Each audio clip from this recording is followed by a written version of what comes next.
Hi everyone. Today is October the 4th, and this is the Moneyball Morning Report for the Benzinga Pro platform. My name is Anne-Marie Band. We're taking a look at the ES. Listen, we can go backwards. I know this turns green when I do it, but we'll fix that. What we are looking at is 2 weeks. What I've measured is the month high and the month low. We've got 2 weeks of motion that have brought us into the monthly low, and the traders have started to buy it up. Notice the trend. It is still buy the dip, but because we are beneath the hull, it tells us that there is resistance above. So I'm going to add one more line up there so that when we buy the dip, we can realize that 58.59 gives us a little bit of a resistance zone that we are going to be able to see. So now I want to go to the daily. And what we can see is we are holding Friday's low. And so what we're going to try and do is get to Friday's high. Okay, that's what the traders are going to try to do because the larger time frame suggests buy the dip. That's 58.01. Here's the storyboard. If it gets to 58.01, it's going to start climbing the wall of worry into old resistance, new support. I know we got a lot of lines in here, but things are very choppy. Somewhere between 58.25 and maybe 58.31. It's going to get a little sticky there. Here's the thing.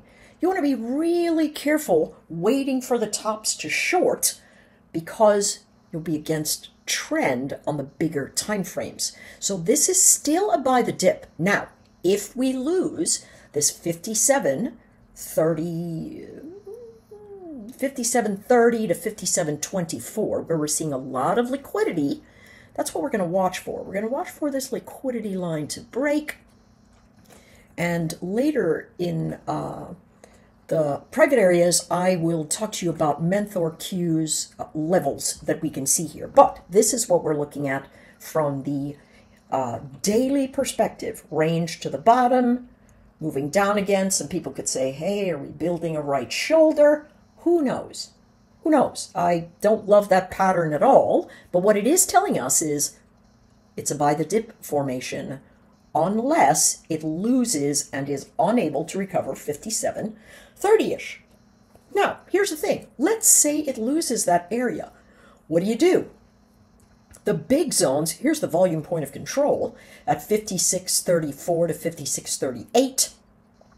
And so that might give us a short opportunity on the bounce outside and into 57.60. If it bounces up there and it cannot hold, note it's sitting right on this edge right now, so it could easily be a shorting action event, right? And then bring it down to the edge. I'll be opening up Motive Wave in a bit and looking at where liquidity sits on the order flows, and we'll give us some more information about that later. Let's hop to the 1 hour chart very quickly. Here's what's happening. It is a little bit of a triangular pattern. We could call this a pennant. Pennants can break in the direction of the pole, but if we've got low volume nodes sitting there and we've got buying pressure from continued higher lows, we're going to see something that looks like a continued bounce. All right, so here's the thing, very sideways pattern. We broke the London low and then quickly recovered it. So this is the zone that we expect the buyers to come into. And if they break it, we'll head back into the trend lines and into this bottom area here with, potentially 57.32. No idea where the chart is going to run today. We really have to pay attention to, am I breaking above resistance or am I breaking below support? That's going to be key. Let's take a look at the NQ. We can see the weekly chart rotation, not as sharp as the ES rotation, but rotation nevertheless. We've got a lot of support down here. Now, we know that NVIDIA has moved to the Dow. I don't know what that's going to do to price. Every time something moves to the Dow, it slows down dramatically. And so we might see ourselves a little sideways sloshing, which would be fantastic for me. I like that sideways sloshing. And then we'll see where it goes. Okay, so let's head into the 1 hour chart for the NQ. Are we seeing the same sort of formations? Why, yes, we are, right? Somewhere around here. And we are making these higher lows also. Well, whoops. We're making higher lows. And we can see them. I'm going to pull this one down just a wee bit from there to there. Now, this wedge is not going to be as dramatic as a nice clean wedge simply because we're sitting in a lot of heavy congestion. We could come well down into the 20,000 area and then bounce. This formation is very sideways. You can see us. We are underneath the tight hulls, but above the longer time frame, and so dips are still buys because of these higher lows being presented. We could easily move up into the space very sideways. So what do we want to look for? The question is, can I break resistance or can I break support? So support is kind of hard, right? From this formation, the New York low is all the way down here, and this is the liquidity patch right here at 20,068. We know that number from Friday. It was 20,040 to 20,060, made a great buy zone. Watch for it to do that again. Watch for it to do it again. Breakout, 20,293, all the way up here. Notice the value area is pretty wide, okay? So this low volume pocket might give us a little bit of action as we try to get over this wall of worry in this candlestick formation. We came up to about the 50% edge and then it collapsed. All right, so that's what we'll want to watch for. Let's take a look at the YM. Take a look at the weekly. What we can see, it looks a lot more like the ES. Two downward weekly candlesticks trying to hold the low of prior weeks, but well under the close of last week, right? But coming into frontline support. So any deep measure down into this area, you want this area near 41,085. Well, that's pretty far away as we sit there. Here's 41,257. That might be a little closer for a heavy congestion zone. So we'll look at that area to see what price action does from a daily perspective. This is by the dip, but we have negative trend and a pretty severe cross current. So those dip buys will only be into resistance. Let's jump directly to the 1 hour chart where we do most of our framing. Here's the trend action, lower highs, higher lows. This is clearly a battle in the chart. Now, if I use that low from October 31st, looks a little different than if I use the Asia low and connect it to the New York and London low, looks a little bit tighter. Suffice to say, we could move all the way back into the liquidity area near 42,089 before bouncing, and if we cannot get above the pre-market highs or this heavy congestion, looks like New York low from Thursday, we've got ourselves a little problem. That New York low is 42,281. Very messy, so you want to keep it light and tight. Let's take a look at oil. This one, pretty important zone. First of all, let's go to the weekly. And what we can see, look at how tight the value area is for the week. It tells us clearly we're going to see buyers trying to hold this area, and this is what I've mentioned, right? These buyers are going to try and come in.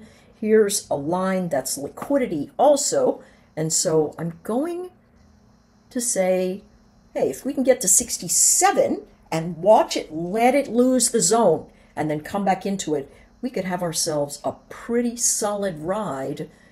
As long as we get up over 72, we could head back into the 75 area. This is a critical mass zone, and we're sitting at value area low, okay? That means the dips are going to try and get bought. Momentum looks pretty crummy on the weekly formation. Let's go to the daily, let's go to the 1 hour, and we can see how much they have tried to move this chart up. Look at all the liquidity levels up here near 72. Dips clearly buy zones. Clearly, breakout fashion. We could get ourselves something savage that comes down into 70. 70.50, man, that would be a lovely sweet spot, but you can see we are well above value area high.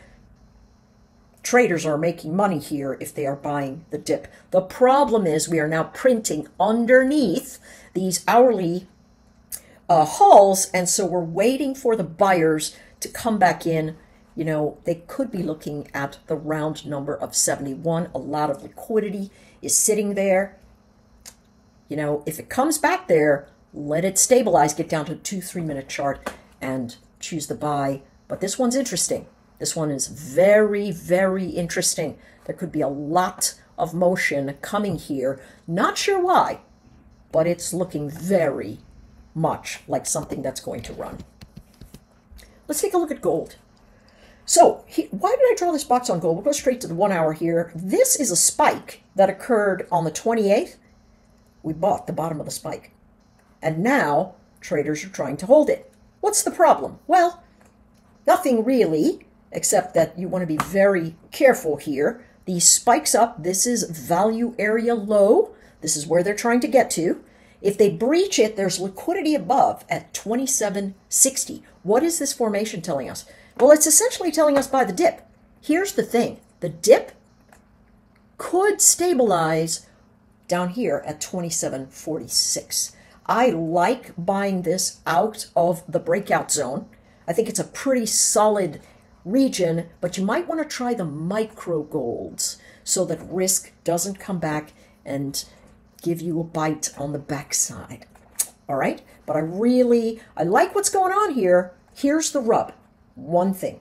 Trend, clearly down. We've got lower highs here, and it's been steep. Couple of walls of worry. This is where I think the price action could go to. 27.72 all the way to 27.82. That's a ton of money that's going to get made there, and I believe this is the environment that we are looking at that is going to give us a lot of volatility into the election cycle. All right, let's jump into SPY. Okay, so let's take a look at the weekly. Weekly formation, we had a down week last week, pretty close to support, right here in the edge, and price action is trying to hold us, right? Dips or buys, look at how steep that is. The question is, as we go down into the daily, how deep is the deep for the dip, right? 565 gives us an old area. Listen, this zone at 565 is a beautiful sweet spot. I mean, absolutely beautiful sweet spot. Going to create an alert there so that it comes across the edge when it comes up. And this is a zone where we go, listen, it's either going to bounce or fade. But when it gets to this area, you want to collapse into tight time frames, very tight time frames. And then you can see, all right, am I going to get something that looks a little messy like this, where I have to get in and get out and get in and let it ride? That's a very big possibility right there. Jumping into the hourly, I drew this several days back, going through a measured move. It stopped and lost that move. That's why if we see a line in the sand, here's that 570 line. If we see a line in the sand and it breaks, we must watch for the failed retest or a conversion of price action that says, hey, I'm now above my hulls. My dips are going to be buys. And so when that dip comes in, we're able to buy and run it into resistance only. Why? Because the trend is down. And so we're looking at the same thing. Are we making higher lows? Yes, absolutely we are. But we're also making lower highs. So we've got to watch what the support tell me. Today, support is telling me, listen, if I can get into 570.90, I see buyers. So let's say you look at 570.90 and you take the long at 571, 572.80 is clearly the resistance zone. Okay, let's take a look at the Qs. Here we have the Qs. We're just going to jump right into the hourly here. I don't want this to get too long, and I feel like it already has. Yes, we're making higher lows, also making lower highs. Very noisy pricing. Okay, where are we off to? Could be a range today. Could be people getting very